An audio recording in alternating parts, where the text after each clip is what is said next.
is Megan in the restricted section. Sorry I haven't been around much. September was a super busy month for me. I got married and we went to Spain for a couple weeks, and I was starting a new job, and so things were kind of crazy, but I am back, and today I thought I would talk about a couple different books by the same author. His name is Carlos Ruiz Zafon, and I had put a couple books of his on my TBR because honestly when I was in Spain I wanted to read a book set in Spain or by a Spanish author, and so I kind of did some Googling or whatever, and he came up. So I had originally put The Shadow of the Wind on my TBR. That's like 487 pages, and I didn't want to get overly ambitious about how much time I would have to read while I was in Spain. So then I put The Prince of Mist on there as well because that's much shorter. So my plan was to read one or both of them while I was there and then do a video in Spain, but that did not happen. I got busy and was just having fun and enjoying being there, and I really didn't think about it. So I read The Shadow of the Wind on and off while I was there. I ended up finishing it and reading The Prince of Mist on the plane home because it was like a 9.5-hour flight. So I figured I would talk about these because I've been really digging them. So The Prince of Mist, I'll talk about that one first. That one, I guess, was Carlos Ruiz Zafon's first book. I did not know that. It's kind of a YA novel, apparently, but it doesn't read like some of the other YA novels that I've read. I really enjoyed it. So this is a story of a watchmaker and his family, and he moves his family to this small coastal town due to the war in Europe at the time. It's set in like 1943, and I think 43. Anywho, so his little boy Max is the protagonist of the story, and he starts to notice some strange shit in the house and in the town in general, and come to find out there was a tragedy in the house with the family who lived there previously, and just some crazy shit that happens in the town. Max discovers a garden that has these stone statues of like circus performers, and they're all situated around a six-pointed star. So he's super curious about that, and he wants to figure out what the fuck it is. Especially because one of those statues in particular is creepy as hell, and it's dressed as a clown, and Max feels like it's watching him, or it's moving when he goes to look at the statues. So he wants to figure out what's up with that. He also discovers that there was a pretty brutal shipwreck that happened off the coast of this town, and it killed everyone on board except for one man who is now the town's lighthouse keeper.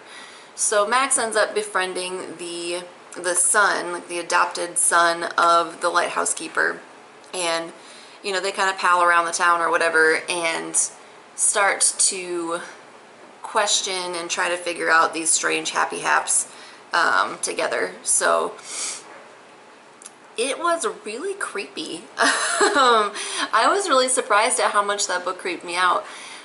There's a character in the novel. I'm going to try not to give anything away, but I may slip and do spoilers. I'm going to try not to, but sometimes I'm not super good about that. So anyway, there's this character called the Prince of Mist, and you can make a deal with the Prince of Mist, and he will give you whatever you want, but he's going to come back to you and ask you for a favor, or he's going to, set that as the terms of his agreement, when you guys make the deal, and you have to say yes. And if you don't say yes, then he's going to get you. So he comes into play, and there's this whole plot that explains why the statues are there, and kind of a darker situation going on in the town that really no one knows about except for the lighthouse keeper, and then Max and his friend find out about it, and Max's sister as well. So yeah, I thought it was a really creepy book.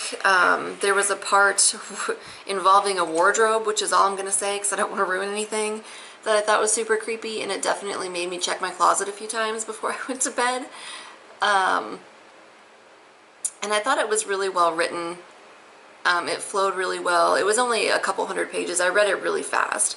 But I didn't think it, like I said, I didn't think it read like a lot of other YA novels I've read in the past. I thought it was a pretty mature but also appropriate YA novel, but also very creepy.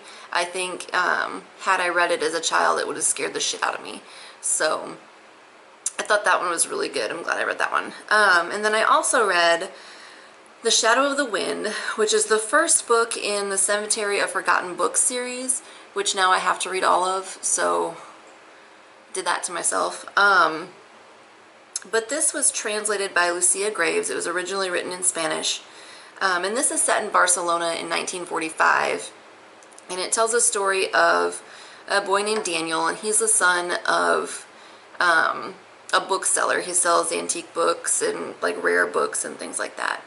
So Daniel and his father are kind of both struggling to deal with the death of Daniel's mother. And Daniel's kind of a sad kid, and he wakes up one morning and he can't remember what his mother looks like. And he freaks out, obviously. That would be terrifying. And so his dad takes him to this place, the Cemetery of Forgotten Books. And it's basically this labyrinth of books that they managed to salvage and that people have forgotten about and that are rare. And not very many people know about it. And so Daniel's father takes him there and makes him promise to keep it a secret and shows him this place. And so the first time you go to the Cemetery of Forgotten Books, the rule is that you select a book. You can pick any book that you want, but you have to protect it with your life. So Daniel ends up picking The Shadow of the Wind by Julian Carax, and he takes it home that night and he loses himself in it and just devours it and falls in love with it, and he wants to read more by this author. And so he sets out on this quest to find out more about this author and what happened to him and where the rest of his books are, and ends up finding out that there's an individual who has set out to destroy all books by Julian Carax. He burns them. So Daniel goes on this quest to kind of solve the mystery and figure out what's going on. Julian Carax lived kind of a dark and twisted, sordid life, and so Daniel finds himself talking to all these people and finding all these answers and learning all this new stuff about Julian Carax, and it all seems to send him down yet another rabbit trail. So this story was really dark. It was really gothic. It was creepy at some points in time. It was, but yeah, this was beautifully written, and it really celebrates books and literature, which I think is really cool. Obviously, you know, the main character is the son of a bookseller, and so they talk, Carlos Ruiz Zafon, he writes very passionately about reading and about books, and there's some really beautiful quotes about books in here. So I'm going to read a couple of them because I thought they were really cool. But this is when Daniel's dad first takes him to the Cemetery of Forgotten Books. He's telling him, every book, every volume you see here has a soul. The soul of the person who wrote it and of those who read it and lived it and dreamed with it. Every time a book changes hands, every time someone runs his eyes down its pages, its spirit grows and strengthens. I loved that quote. I love used books, and I thought that I mean, talking about books having a soul, and I think you can definitely feel that if you enjoy used books. Then there's this quote, and it says, "This is a world of shadows, Daniel, and magic is a rare asset. That book taught me that by reading, I could live more intensely. It could give me back the sight I had lost. For that reason alone, a book that didn't matter to anyone changed my life." There's a young woman in the novel who's blind, and she's speaking to the main character about her love of reading. So that's one thing I really, really enjoyed about this novel, is that reading is really celebrated, and it's talked about with great intensity, and there's a lot of people who really care, a lot of characters in this novel who really care about literature. So I loved that. I liked the characters in this novel. I think they were real, but there were some that were just, I really didn't care much for them. Clara was one of them. I didn't care much for her at all. But I thought that Daniel was very real. he was a believable character for me, and I ended up really liking him. So I really enjoyed the characters and their interactions with each other. I think Furman was my favorite character in this novel because he is eccentric and crazy as fuck, and I loved kind of his redemption story throughout this, and from the kindness that's shown to him from Daniel and his father, he's able to kind of find renewed purpose and regain a pride in himself that he had lost and that had been taken from him. So I really enjoyed his character, and I liked how he was still, I mean, he was just larger than life and still like kind of a mess, and it wasn't his fault. He had a horribly traumatic experience, but he was kind of a mess and just crazy, and I loved him. So he was my favorite character in this novel. There's definitely romantic elements in this novel, and I don't like romances whatsoever, but this one I didn't mind at all. I actually liked it. I felt like it worked in the story, and it was tragic, and if I'm gonna read a romance, I prefer it to be a tragic one, I guess. Not altogether tragic. Not all of the romance in this is tragic. I'll say that. I don't want to ruin it, but yeah, so I kind of devoured this book once I got into it, and it was a little bit slow for me to get into, but I don't know if that was the book or if it was just kind of what was going on in my life at the time, and I was distracted. But once I got into it, it really sucked me in. So now I want to read all of them, and I'm actually reading the second book in this series right now, and I guess it's considered a companion novel, so you don't have to have read The Shadow of the Wind before reading it. I would recommend it because so far I'm only, let's see, well, I'm 78% of the way through the second one, which is Angel's Game.